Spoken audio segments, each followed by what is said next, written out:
मित्रों, जय JMBD। आवाज आ रही है आप लोगों को? थोड़ा सा हैंड वैंड रेज कर दीजिए तो थोड़ा पता चले।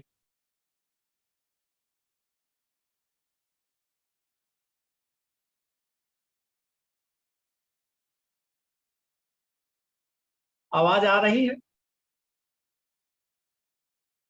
ठीक ठीक, थैंक यू सर। वीडियो से कोशिश कर रहा हूँ कुछ नई तकनीक अपना के, देखते हैं आज कैसा सफल हो पाता है। नया नया प्रयोग करता रहता हूँ। आज बैकग्राउंड में दत्ता जी की फोटो लगा रखी है हमने। एक ये नया प्रयोग किया है हमने आज, दिख रहा होगा आप लोगों को शायद। आप सभी का बहुत बहुत स्वागत है। सभी को जय JMBD, बहुत बहुत शुभकामनाएं आप सभी को नए नए अचीवमेंट के लिए, नई नई प्रगति के लिए, काठमांडू टूर के लिए। तो मित्रों, परिचय रुद्रशिव मिश्रा है नाम, और यहीं लखनऊ में मैं रहता हूँ करीब 42 सालों से। और 42 का लगभग 43 साल हो गए। जून आ जाएगा तो 43 वर्ष हो जाएंगे हमको यहाँ लखनऊ आए हुए।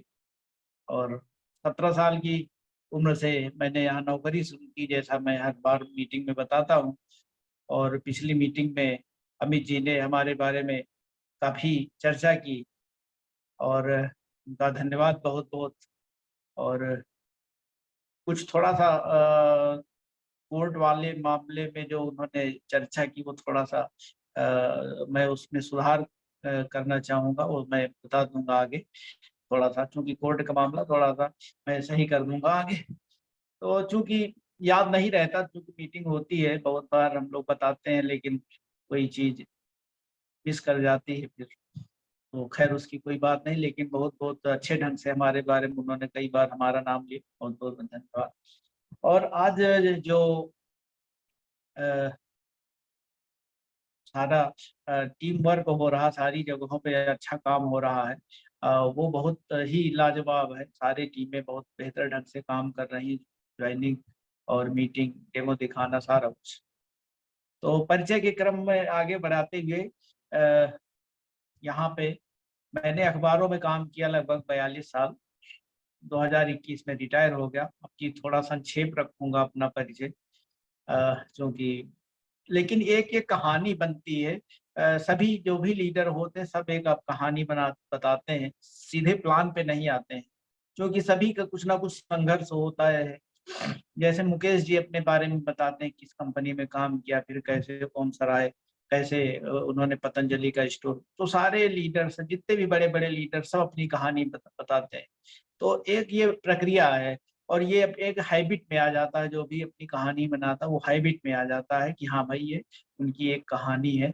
और इसको अदर वे में नहीं लेना चाहिए, इसको सकारात्मक रूप उसमें लेना चाहिए, क्योंकि सकारात्मक पक्ष ही है इसका। सकारात्मक पक्ष इसलिए कि हमने आज इसीलिए इसका जो सब्जेक्ट रखा है, विषय रखा है आज की मीटिंग का, कि बेरोजगारों और महिलाओं के लिए सुनहरा भविष्य है JMBD।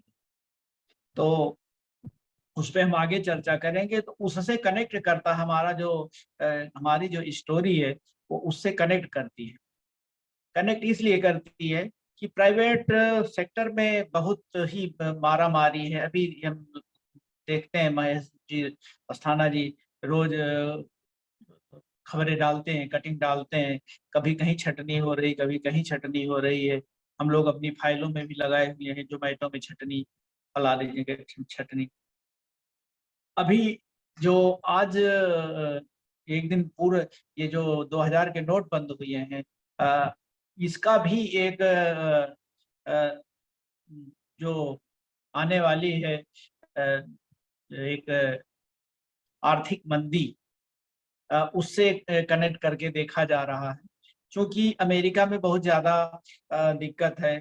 उसकी कहने को अमेरिका है, डॉलर से उसका सारा ट्रांजैक्शन होता है।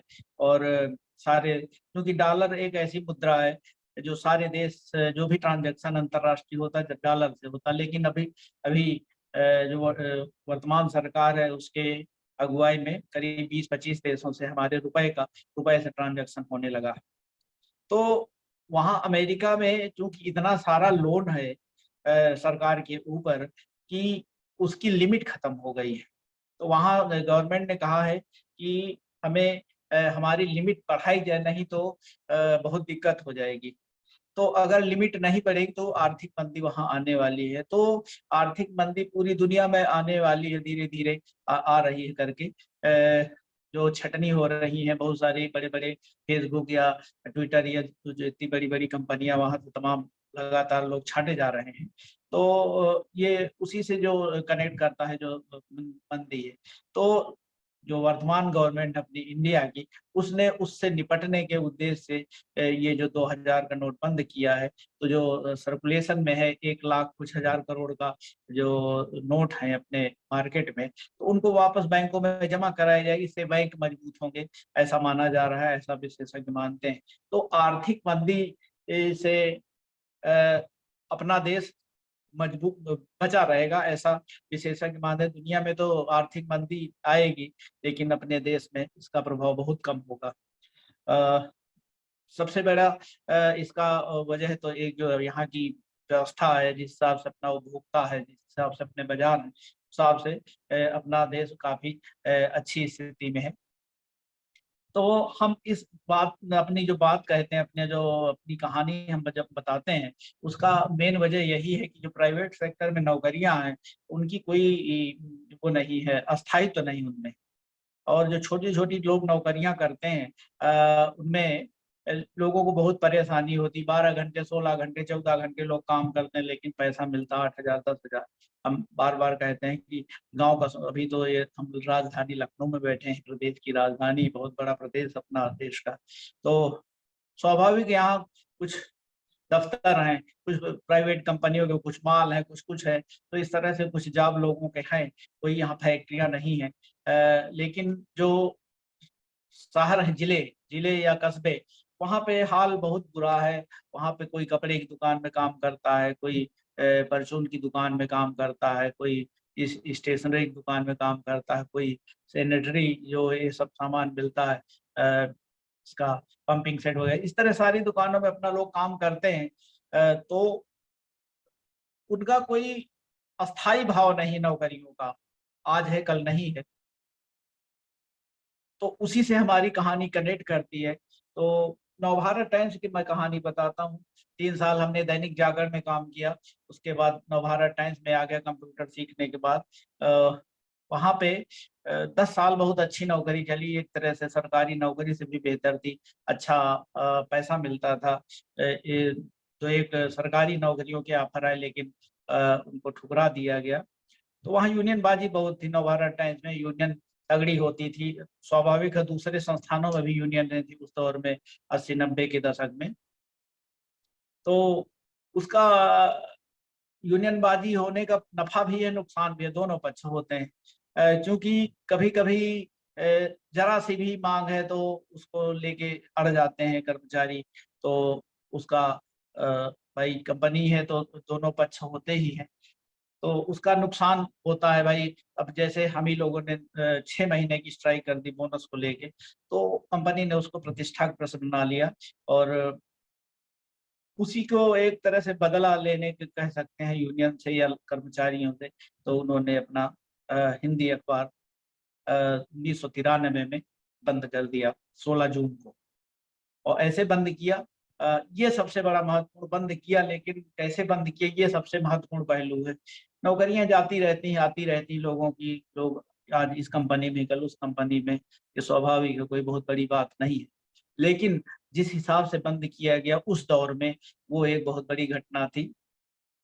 तो ऐसे किया गया कि 11:30 बजे, दिन की शिफ्ट थी, 11:30 बजे लोगों से कहा गया कि भाई आज से हिंदी अखबार हम बंद कर रहे हैं, और 92 लोगों को हटा दिया गया है। उनकी लिस्ट जो है नोटिस बोर्ड पे चस्पा है। मित्रों, ये बहुत सदमे जैसा था सभी लोगों के लिए, 92 लोगों के लिए। यहाँ तक कि जो लोग नहीं निकाले गए उनके लिए भी सदमा था कि अब क्या होगा। आज ये लोग निकालेंगे, कल हो सकता है हमारी बारी आ जाए, क्योंकि स्वाभाविक है सब लोग सदमे में थे। उसके बाद हम लोग कोर्ट गए, हाई कोर्ट गए, यूनियन तगड़ी थी, यहाँ तक कि एक बार सुप्रीम कोर्ट से हम लोग वेज बोर्ड की लड़ाई भी वहाँ से जीत गए। तो लेकिन जब हाई कोर्ट गए तो वहाँ 2 जजों की बेंच थी, उसमें एक जज ने हमारे फेवर में फैसला दिया कई साल बाद, एक जज ने विरोध में फैसला दिया कि नहीं, आप लोगों को हाई कोर्ट के बजाय लेबर कोर्ट जाना चाहिए, आप सीधे यहाँ कैसे आ गए। तो मामला फिर तीसरे जज के पास गया। तीसरे जज ने हमारे फेवर में दिया फैसला, भाई कि अब तक की तनख्वाह और नौकरी दी जाए सारे लोगों को। लेकिन पूंजीपति मानते नहीं हैं और कर्मचारी को वो 10 रुपया नहीं देना चाहेंगे, वकील को भले 10 लाख रुपया दे दें। ये एक धारणा है और ज़्यादातर सही भी होती है। कुछ अच्छे जो इंडस्ट्रियलिस्ट हैं उनके मैं बात नहीं करता, लेकिन ज़्यादातर में यही होता है, कर्मचारी का हित मारा जाता है। तो हमारे जो जजमेंट है उसके खिलाफ सुप्रीम कोर्ट गए मालिक लोग, उन्होंने वहाँ अपील दायर की। तो सुप्रीम कोर्ट ने एक राहत दी हम लोगों को। यही मैं त्रुटि सुधारना चाहता था। जजमेंट नहीं हुआ, अमित सर ने कहा था जजमेंट नहीं हुआ है, अभी भी केस चल रहा है हम लोगों का हाई कोर्ट में, 30 साल हो गए हैं अभी। तो जब वो लोग सुप्रीम कोर्ट गए तो सुप्रीम कोर्ट ने एक छोटी सी राहत दी 92 लोगों को कि मालिकों से कहा कि आप जाइए पहले 1-1 लाख रुपया सभी 92 लोगों को देकर आइए, तब हम आपकी बात सुनेंगे। तो वही एक राहत, बड़ी राहत, 1 लाख रुपए की राहत लोगों के हाथ लगी।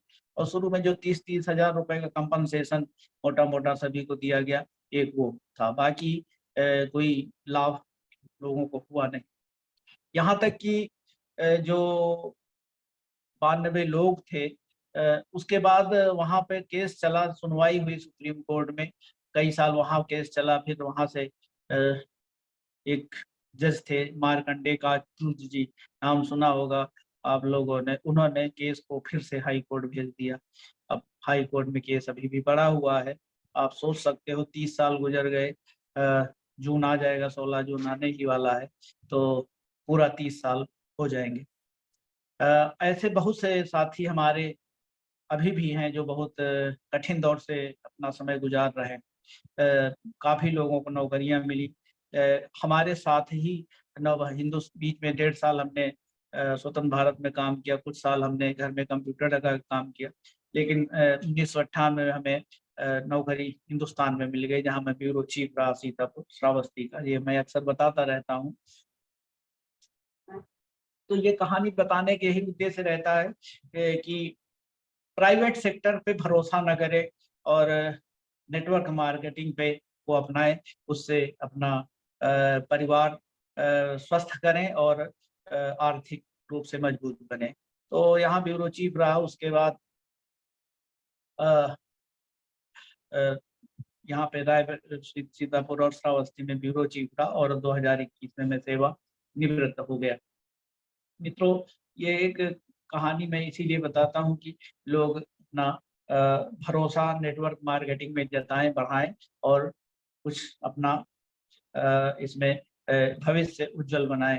आज हमारे साथ विनोद जी और योगेश जी भी जुड़ने वाले हैं, क्योंकि विनोद जी को एक शादी में जाना है, शायद रास्ते में होंगे।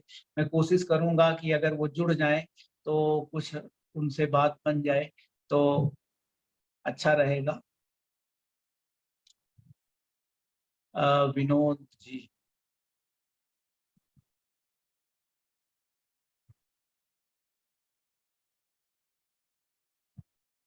योगेश जी तो दिख रहा है, विनोद जी का नंबर नहीं दिख रहा है, विनोद जी का नाम है। विनोद जी, अगर आप मीटिंग सुन रहे हैं तो जरा हैंड रेज कर दीजिए, अपना किस नाम से है आपका, तो मैं आपका माइक अनम्यूट कर दूं।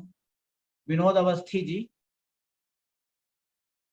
अगर है लाइन पे तो, अगर सुन रहे हैं मीटिंग तो जरा हैंड रेज कर दीजिए।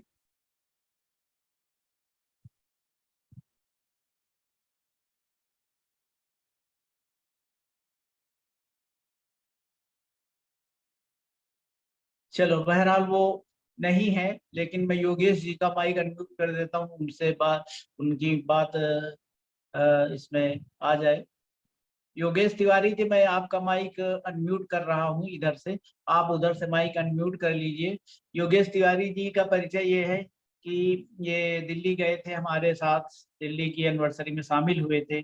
इनका पहला नाम निकला था, जो टीवी का ड्रा हुआ था, ये पहला इनाम जो टीवी का इन्हीं को मिला था।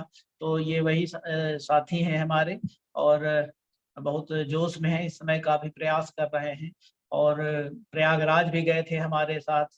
तो इनका माइक मैं अनम्यूट कर रहा हूँ, ये अपनी बात खुद कहेंगे कि क्या प्रयास चल रहा है, आगे की क्या तैयारी, क्या कोशिश है। योगेश जी, मैं आपका माइक अनम्यूट कर रहा हूँ, आप उधर से माइक अनम्यूट कर लीजिए। हो गया, तो जाओ। हेलो। हाँ, आवाज आ रही, बोलिए आप। ठीक ठीक ठीक। चाहे तो वीडियो भी ऑन कर सकते हैं, अगर आप वीडियो ऑन करने की स्थिति में है तो वीडियो भी ऑन कर सकते हैं। कोई बात नहीं। हेलो, जाओ जाओ।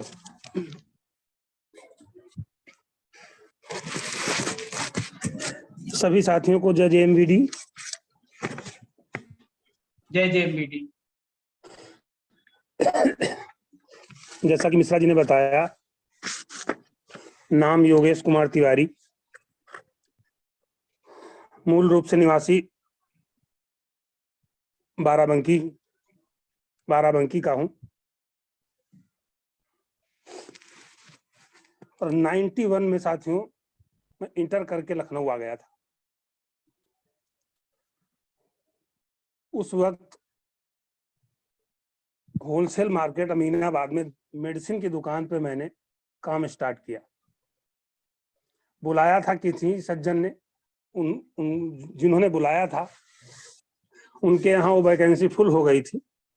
15 दिन बैठा रहा मामा जी के यहाँ, फिर किसी तरह से नौकरी मिली। पहले महीने की पहली तनख्वाह 350 रुपए मिली थी 91 में। 1.5 साल मैंने उस दुकान पे काम किया। फिर 93 में जिन्होंने वहां पे काम लगवाया था, उन्हीं के माध्यम से, वो एजेंसी में काम करते थे, वो ही हमारे रिलेशन के मामा जी थे, श्री लक्ष्मी शंकर द्विवेदी जी। फिर 93 में उनके साथ 10 बजे से 6 बजे तक उनके साथ में मैं चला गया वहां है, और तुरंत उनके साथ वहां काम करके फिर मैंने मेडिकल स्टोर की पार्ट टाइम जॉब ढूंढी। तो सन 93 से लेकर के 2003 तक मैंने दिन की ड्यूटी प्लस नाइट की ड्यूटी साथ साथ करी। 2004 में मेरी मैरिज हुई, और 2006 में मैंने वो फर्म छोड़ दी।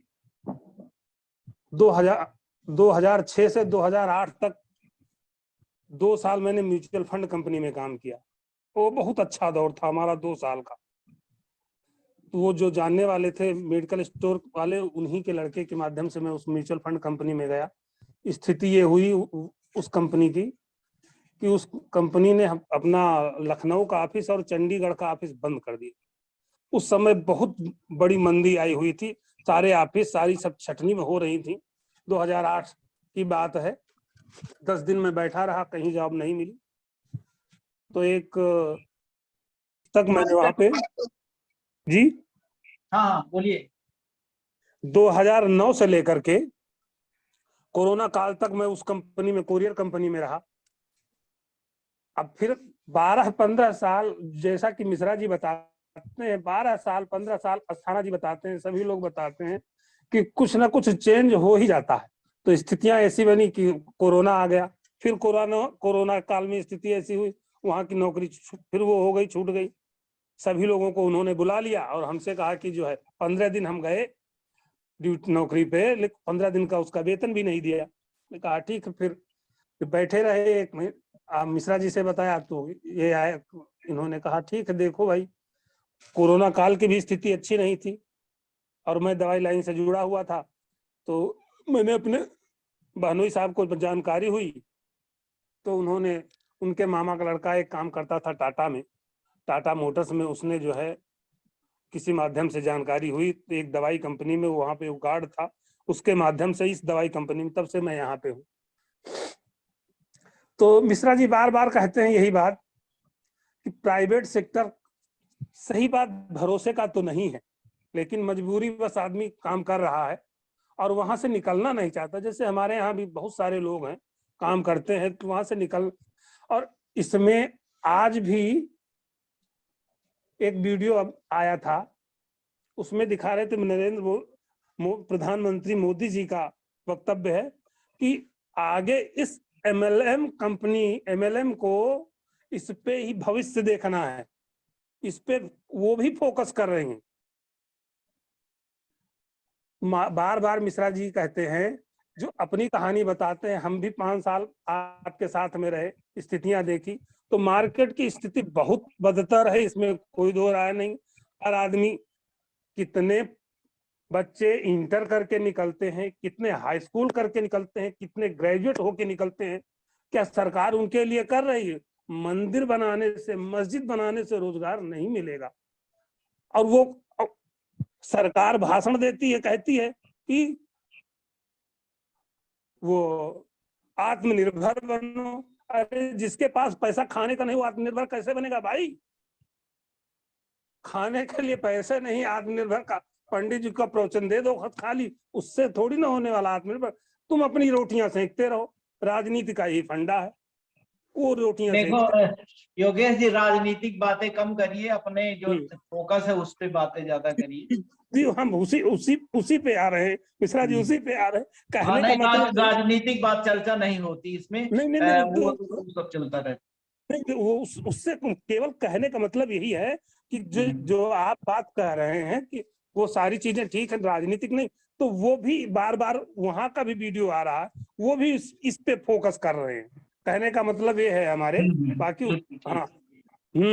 तो आपका जो बार बार कहना रहता है, तो हमारा उससे नहीं मतलब है कि, तो हम भी यही कहना चाहते हैं कि हमारा राजनीति से कोई लेना देना नहीं। कहने का मतलब केवल इतना है कि कहते हैं वो करना है, लेकिन होता कुछ नहीं, उनका अपना काम। खैर वो तो उससे कोई मतलब नहीं हमारा। जो आप कह रहे हैं सही कह रहे हैं।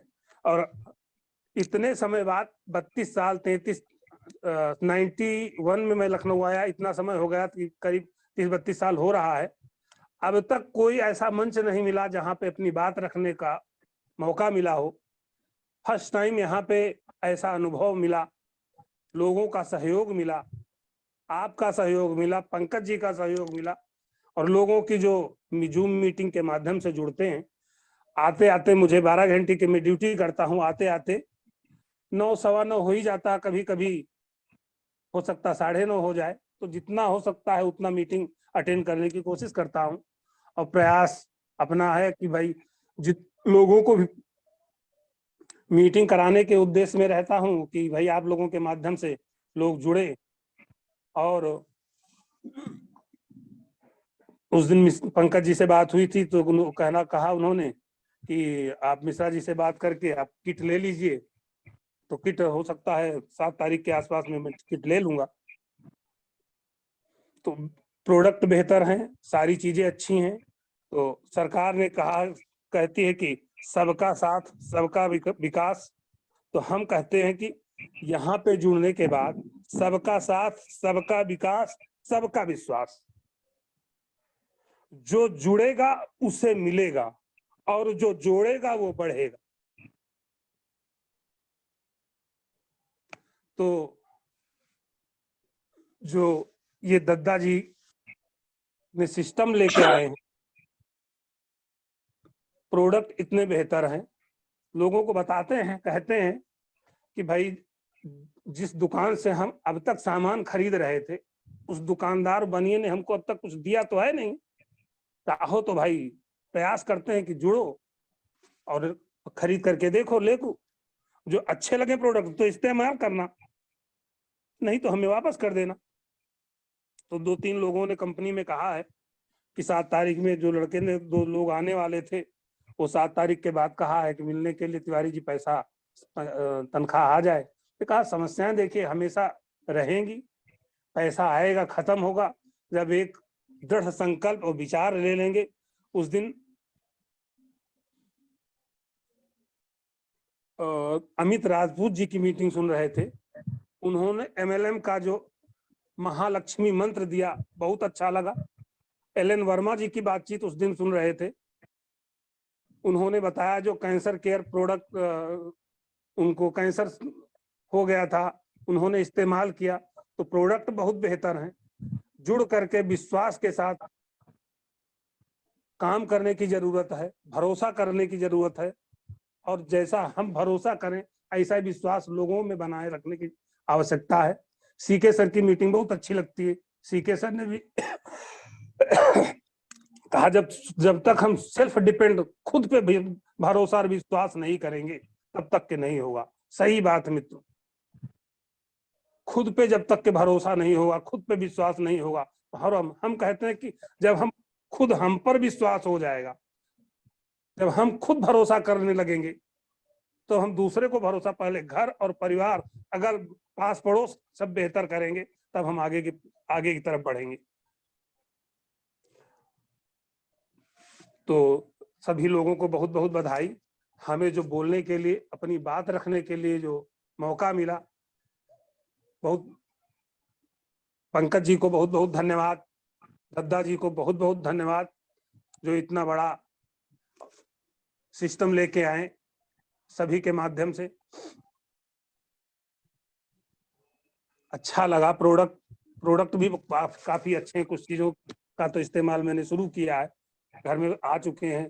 किट जो ली उसका भी सेवन बड़ा बेटा भी पी रहा है, हम भी इतना एलोवेरा पी रहे हैं। प्रोडक्ट बहुत अच्छे हैं, इसमें कोई संदेह नहीं, बस लोगों पे भरोसा और विश्वास बना रहे, ऐसा इस तरह से लेकर के काम करना है। इसी से अपनी वाणी को विराम देना चाहेंगे। ठीक है, बहुत बहुत धन्यवाद, बहुत अच्छा आपने बोला और अपना अनुभव शेयर किया। और क्योंकि ये पॉलिटिकल मंच नहीं है, देखो कोई भी गवर्नमेंट आए, चाहे भाजपा आए चाहे जो आए, सबके कार्यकाल में नौकरियों का ऐसे ही रहेगा। तो उसमें हमें किसी का नाम नहीं लेना है, किसी पार्टी विशेष का है। तो कुल मिला के यही बात कहनी थी। और अब आपका माइक हम अनम्यूट म्यूट किए दे रहे हैं। अब हम अवस्थी जी हैं, विनोद अवस्थी जी लाइन में जुड़े हुए हैं, हम उनका माइक अनम्यूट कर रहे हैं। विनोद अवस्थी जी का परिचय ये है कि ये हमारे साथ दैनिक जागरण में सन 80 से शुरुआत में, सन 80 में जब हम आए तब हमारे 2-3 महीने बाद ये भी आ गए और कुछ साल हमारा यहाँ साथ रहा। इसके बाद हम नवभारत टाइम्स चले गए, अवस्थी जी राष्ट्रीय सहारा अखबार में चले गए, वहाँ पहले पायनियर में गए, उसके बाद राष्ट्रीय सहारा में आ गए, यहाँ सर्कुलेशन मैनेजर रहे, बड़ी पोस्ट पे रहे, अच्छा पद प्रतिष्ठा रही उनकी भी और मान सम्मान उनका भी है। और हमारा संयोग से मुलाकात हुई कैसे कि बहुत साल, 20-25 साल हमारा कोई मेल मिलाप नहीं हुआ, फोन नंबर था नहीं। तो ऐसे ही यहाँ पे लखनऊ में हनुमान सेतु है, वहाँ पे एक दिन हम दर्शन करने गए, वहीं पे विनोद जी भी आए हुए थे, संयोग से मुलाकात हुई, नंबर का आदान प्रदान हुआ। उसके बाद फिर बातचीत होने लगी।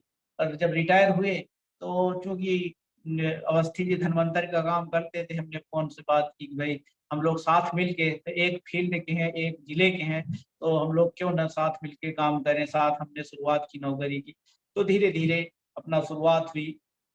उन्होंने अभी 15,000 की 4 किटें ली हुई हैं और उनको सेल भी कर रहे हैं। और दूसरा, नेपाल का टूर भी उनका लगभग फाइनल हो रहा है।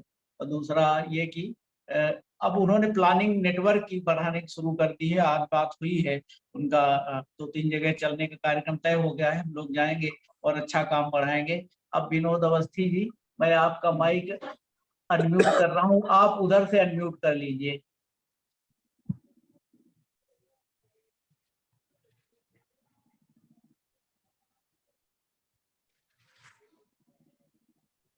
विनोद जी माइक अनम्यूट कर लीजिए उधर से, अगर आवाज आ रही है तो।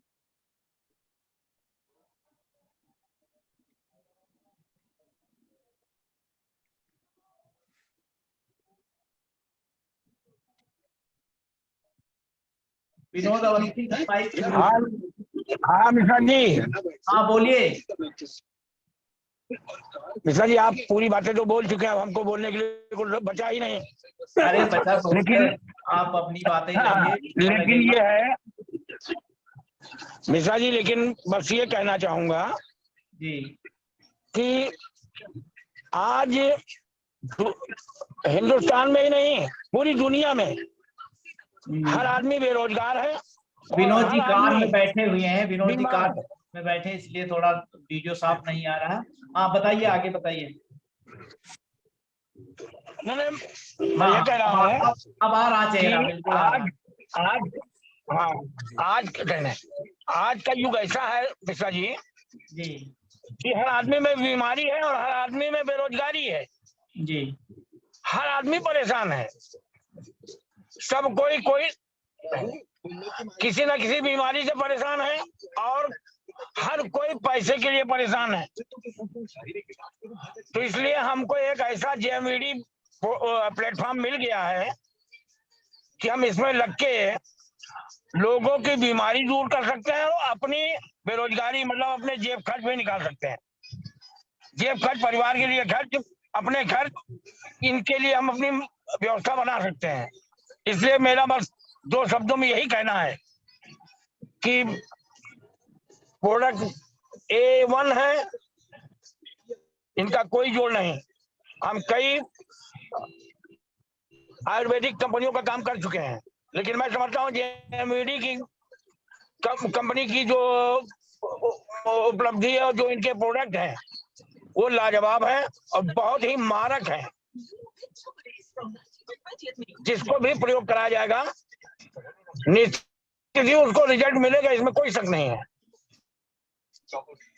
इसलिए इसमें बिना सोच विचार के लोगों को लगना है, अपने साथियों को लगना है और इसका लाभ उठाना है और लोगों को लाभ दिलाना है, अपने लोगों को लाभ दिलाना है।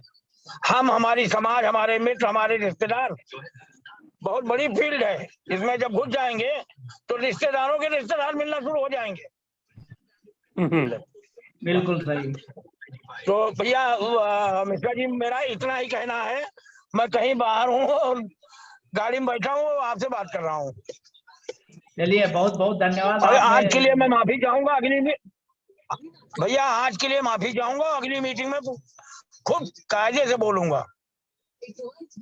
बहुत बहुत धन्यवाद आपका। बहुत थोड़े शब्दों में आपने जय बहुत एमवीडी, गंभीर। जय एमवीडी। जय जेएमवीडी।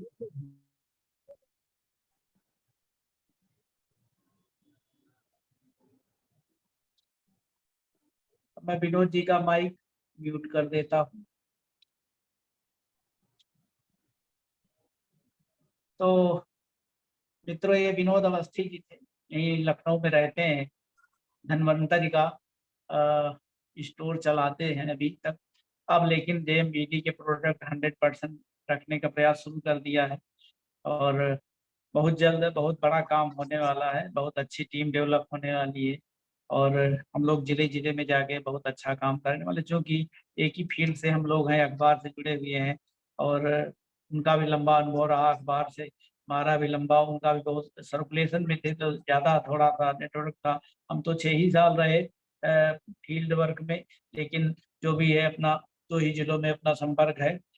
बाकी जानते सारे जिलों में लोग हैं, लेकिन जहाँ रहो उसका प्रभाव ज़्यादा होता है। लेकिन विनोद जी का क्या है, वो सर्कुलेशन में थे, उनका हर जिले में कोई ना कोई ऐसा आदमी है जो इनकी बात मानेगा और बहुत अच्छा काम होने वाला है।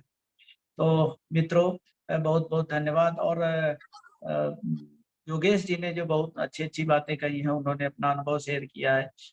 बेरोजगारी तो है ही, बहुत ज़्यादा बेरोजगारी, इसीलिए हमने उसका आज सब्जेक्ट लिया हुआ है। बेरोजगारी का हाल ये है कि हमारे एक रिश्तेदार हैं, अभी कल ही बात हो रही थी, उन्होंने बीटेक कराया अपने पोते को। अब बीटेक में जान ही रहे हो, प्राइवेट जो कॉलेज होते हैं उनमें कितना पैसा लगता है बीटेक कराने में, बीटेक या एमबीए कराने में। आदमी खेत पात बेच के, तमाम सारे जेवर गहने बेच के, जिसकी स्थिति नहीं है कराने की, वो भी बीटेक कराता है क्योंकि लड़कों का क्रेज होता है कि चलो हम बीटेक कर लें, लेकिन होता हवाता कुछ नहीं है। या तो बहुत अच्छा कॉलेज है, या तो बहुत आप टॉपर हैं, तब तो आपको अच्छी कंपनी बुला लेगी। लेकिन अगर आपके मार्क्स अच्छे नहीं है, अच्छी कॉलेज नहीं है, तो वहाँ कोई बड़ी कंपनी जाती आती नहीं है कि वहाँ से कैंपस सिलेक्शन कर ले। तो पता चला हमें, बात होते होते उन्होंने बताया कि अब हो चुका है, अब वो एक कंपनी में जा रहा है और उसको 8,000 रुपए नहीं, उसने कहा, कंपनी वालों ने कहा कि 2 महीने तक कुछ नहीं देंगे, 2 महीने तक कुछ नहीं देंगे, उसके बाद हम 8,000 रुपए देंगे। एक बम्बई से ऑफर था 22,000 रुपए का था, तो इंदौर से फिर वहाँ रहना, क्योंकि इंदौर में रह रहे हैं, व्यवस्था सेटल है, तो बम्बई जाके 22,000 में क्या होगा।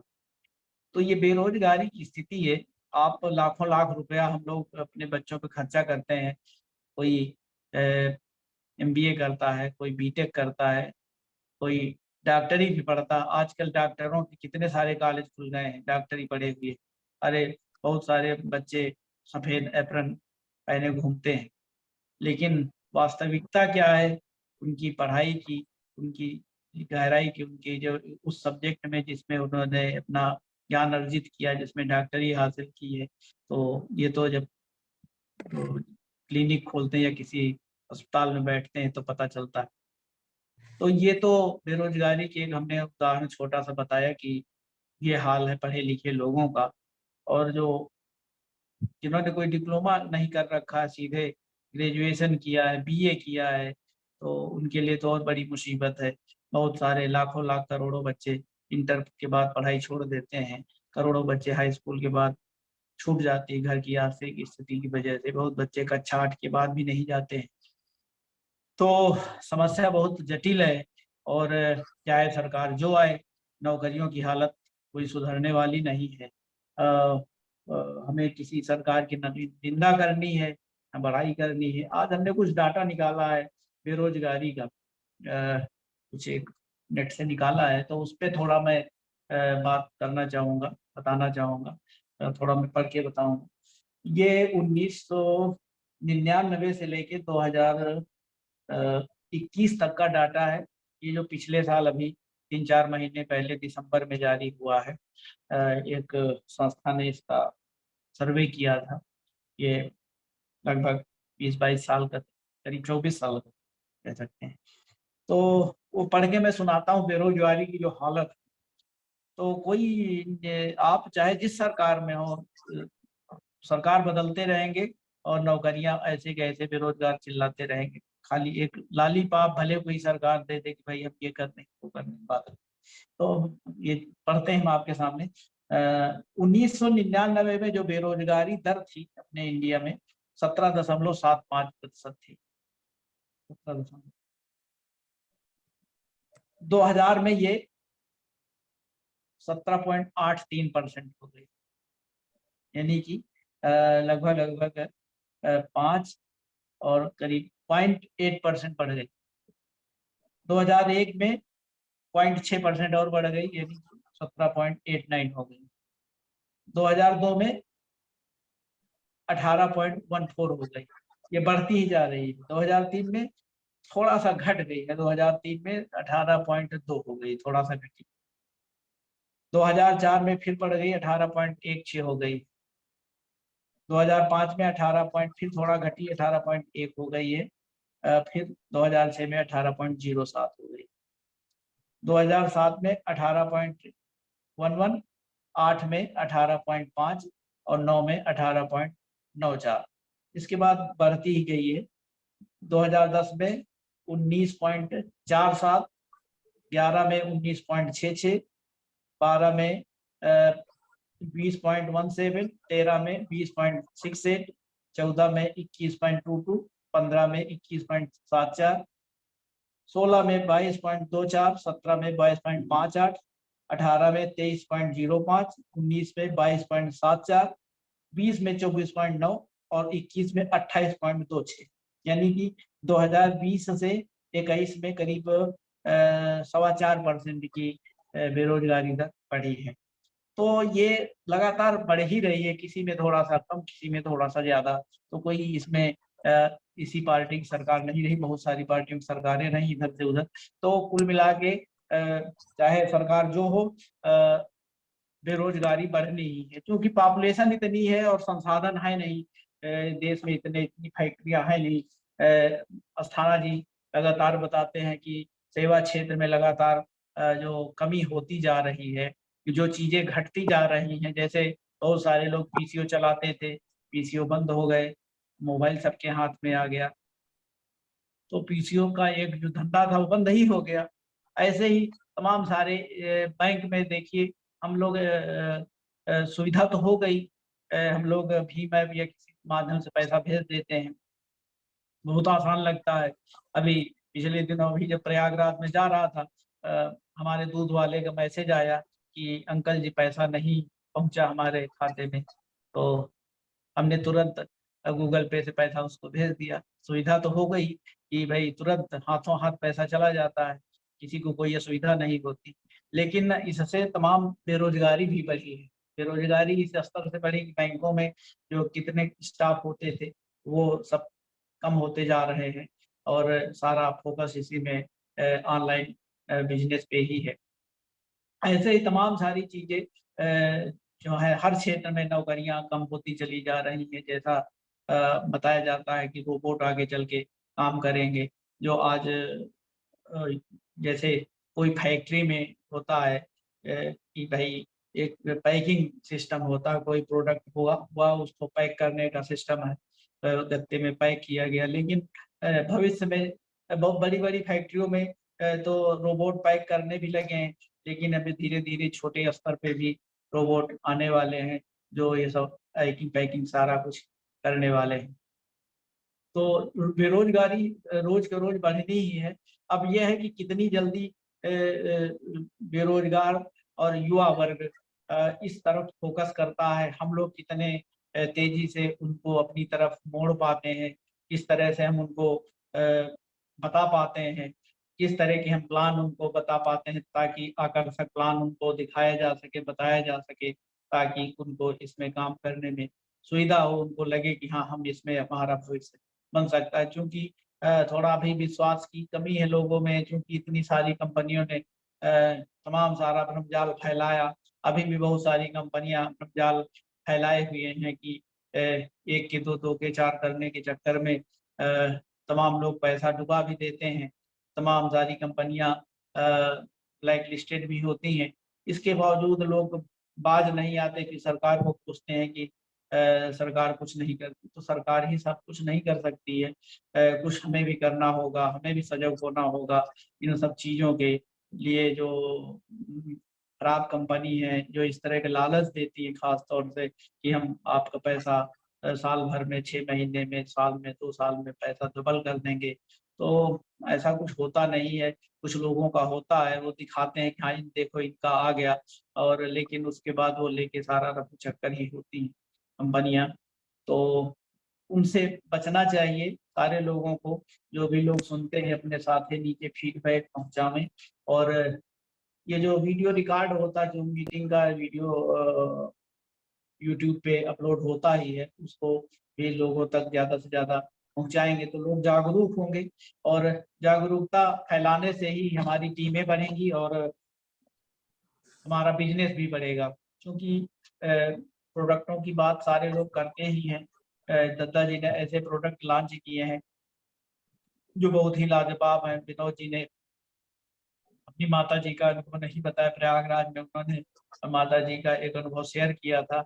हमने उनको जब पहली 15,000 के प्रोडक्ट दिए तो उसमें सल्ले की प्रीमियम गोल्ड था, उन्होंने उसको अपनी माता जी को दिया, और उसका असर ये हुआ कि वो 90 साल की हैं, और 4 दिन में ही उसको पीने के बाद असर ये हुआ कि उनका घुटनों का दर्द कम हो गया। अब वो 2 मंजिल का अपना अ, छत पे जाती, कपड़े फैलाती, वहां से कपड़े उठा भी लाती। तो इसी से विश्वास बढ़ा उनका जेएमबीडी के प्रति और काम करने के प्रति। तो ऐसे ही हम लोगों का विश्वास जीतेंगे, क्योंकि प्रोडक्ट थोड़ा महंगे हैं, लेकिन हमें विश्वास दिलाना होगा कि नहीं रिजल्ट आएगा, तो निश्चित रूप से हम इनको सेल कर पाएंगे और अच्छा प्रॉफिट ले पाएंगे। दूसरा ये कि हमने कहा कि जो बेरोजगारों और महिलाओं के लिए ये सुनहरा प्लेटफार्म, तो स्वाभाविक रूप से महिलाओं की जो भागीदारी है इसमें बढ़ ही रही है लगातार।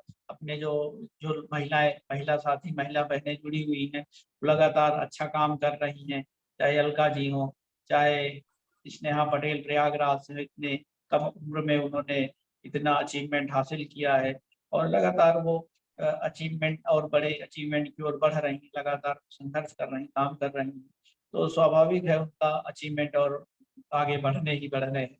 ऐसे ही ग्वालियर से आरती चौहान जी हैं, दीपा पवैया जी हैं, ये किस का नाम लें, रानी सिंह जी हैं, ये सारी महिलाएं बहुत अच्छा काम कर रही हैं और अपनी टीम भी बढ़ा रही हैं। क्योंकि महिला जब दूसरी महिला से बात करती है तो उनका आपस में विश्वास बढ़ता है, इससे उनका बिजनेस भी बढ़ता है और आपसी विश्वास भी बढ़ता है, दोनों बातें होती हैं। तो महिलाओं के लिए तो बहुत अच्छा माहौल बन ही रहा है अपने जेएमबीडी बिजनेस में खास तौर से। तो इसके लिए महिला टीमों को और तेजी से प्रयास करना चाहिए। हम लोग तो प्रयास जो अपने स्तर से संभव करते ही हैं और थोड़ा महिलाओं से बात करने में पुरुषों को थोड़ा सा हिचक रहती है कि पता नहीं किस पे मिले, लेकिन चूंकि हम लोग लीडर हैं, हम लोग काम करते हैं, तो किसी भी महिला से बात करने में कोई हिचक होनी नहीं चाहिए, लेकिन एक वो अंदर से रहता थोड़ा सा। लेकिन जैसे जैसे काम बढ़ता जाता है वैसे वैसे सारी हिचक भी दूर होती जाती है और कुल मिला के बेरोजगारों है तो सभी के लिए प्लेटफॉर्म। जैसे हम अब रिटायर हैं तो हमारे लिए जैसे वहाँ पे प्रयागराज में सुमन पांडे जी ने एक बात बोली कि ये पूरा याद नहीं आ पा रहा है क्या बोला था पहला बार। दूसरा, जैसे हम लोगों बुजुर्गों के लिए पेंशन बोला था उन्होंने, महिलाओं के लिए भरोसा बोला था उन्होंने। तो ये बहुत अच्छी बात है कि भाई हमारे लिए तो पेंशन, पेंशन से बढ़कर है। पेंशन क्या है हमारे लिए, तो इतना अच्छा ये समय है इसमें काम करने का कि पूछिए नहीं। हमारा टाइम पास होता है, टाइम बीतता है। ऐसे होता तो हम यहीं घर पे पड़े रहते, टीवी देखते, मोबाइल देखते या थोड़ा बहुत इधर उधर चले जाते, क्या कर सकते थे। लेकिन जब हमारे पास एक मिशन है, एक लक्ष्य है, भाई हमें अब टेक्निकल जाना है, हमें आगे 10 लाख की इनकम पे जाना है, तो स्वाभाविक हमें संघर्ष करना पड़ेगा, हमें फील्ड पे उतरना पड़ेगा, काम पे जाना पड़ेगा। और तो हमारे पास टाइम कहाँ है घर पे बैठने का, हमारा टाइम पास होता है। कोई मिलता है तो उससे बातचीत होती है, प्रोडक्ट के बारे में बातचीत होती है और ले न ले लेकिन एक अच्छा समय बीतता है। हमारे जो पुराने रिलेशन थे, जो भी पुराने साथी थे, उनसे हमारे सारे रिलेशन रिन्यू हो रहे हैं। सबसे बड़ी बात यह है कि जैसे शुरुआत में मैंने कहा था कि जब फेसबुक पे हम कोई पोस्ट डालते थे जेएमबीडी से संबंधित कोई वीडियो या कोई चीज, तो 10-15 लोग ही उसको देखते थे या शेयर लाइक करते थे। इस बार का जो हमने वीडियो और फोटो शेयर की प्रयागराज की, अब तक लगभग 80 लोग हो चुके हैं उसको देखने और उसमें कमेंट करने वाले, शुभकामनाएं देने वाले। तो धीरे धीरे माहौल बदलता है, एकदम से नहीं बदलता। ये हम सबको ध्यान रखना चाहिए। शुरू में सब कोई मना करता है, लेकिन जब आपको उपलब्धि आने लगती है, जब आपको अचीवमेंट दिखने लगता है, पहले तो आदमी देखता है कि देखने कितना कर पाता है, कहाँ तक करता है। जैसे हमारे एक गांव के साथी हैं, उन्होंने कहा कि वेट एंड वॉच, तो हमने कहा बिल्कुल वेट एंड वॉच करिएगा, देखिएगा। तो जो चुनौतियां मिलती हैं उनको हमें चुनौती के जो ऐसे टांट कसते हैं, बहुत लोग फिर उसमें व्हाट्सएप पे भी टांट कस देते हैं, यदा कदा भेजते रहते हैं मैसेज, व्यंग कसते रहते हैं। तो उनको हम सद्भावनापूर्ण ढंग से लेते हैं और उनको चुनौती के रूप में लेते हैं और आगे हम बड़े अचीवमेंट के लिए प्रयास करते रहेंगे। और ये भी जरूरी नहीं है कि हम जो काम कर रहे हैं उसको हर समय हम व्हाट्सएप पे ही डालते रहे, क्योंकि बहुत सारे लोगों को लगता बैठे ही हैं लखनऊ में चुपचाप सो रहे होंगे। तो जरूरी नहीं है कि हम हर समय व्हाट्सएप पे मैसेज शेयर ही करें। तो मित्रों, यही आज का हमारा जो टॉपिक था, यही हमारा विषय था। बस हमारा संघर्ष जारी रहेगा, और संघर्ष जारी रहेगा तो अचीवमेंट भी होगा, भले थोड़ा सा स्लो सही, लेकिन होगा तो है ही। जैसे 1.5 साल में रॉयल्टी आ गई, वैसे ही टेक्निकल भी आएगा।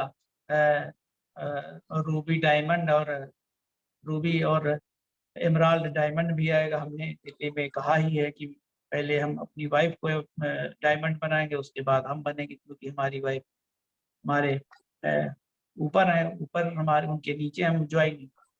तो ये सारी बातें हैं, और सब बातें यहाँ पे कहना उचित भी नहीं है, लेकिन आप सभी का बहुत बहुत धन्यवाद। दत्ता जी को सादर अभिवादन कि उनकी वजह से ही हम यहाँ पे रॉयल्टी अचीव कर पाए, पंकज सर की वजह से खास तौर से, और दत्ता जी की वजह से, क्योंकि कई बार मन भटक जाता है, इसी तरह के व्यंग्य बाणों से कई बार भटक जाता है। बिल्कुल। मन का मन ही है, लेकिन दत्ता जी ने हर बार संभाला हमें, और उनका बहुत बहुत हृदय से आभार। और हमारे सभी सीनियर्स का बहुत बहुत धन्यवाद, नमस्कार। और आज की मीटिंग हम यहीं समाप्त करते हैं। जय JMBD। ये वीडियो के माध्यम से हो सकता है कुछ त्रुटि हुई हो, उसके लिए मैं क्षमा चाहता हूँ। सादर नमस्कार। जय JMBD।